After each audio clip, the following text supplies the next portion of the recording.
Manfaat detok rahim adalah mengatasi siklus datang bulan yang tidak teratur dan nyeri saat datang bulan, mengobati penyakit rahim, dan bisa juga untuk promil.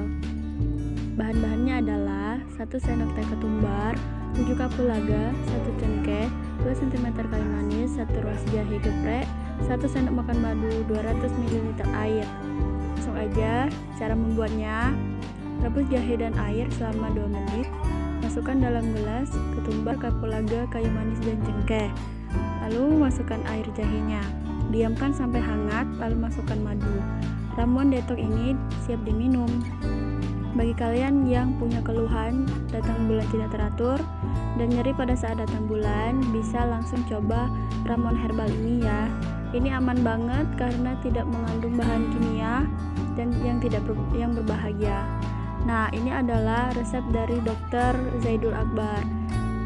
Silakan subscribe dan bagikan kalau ini bermanfaat buat kalian. Makasih.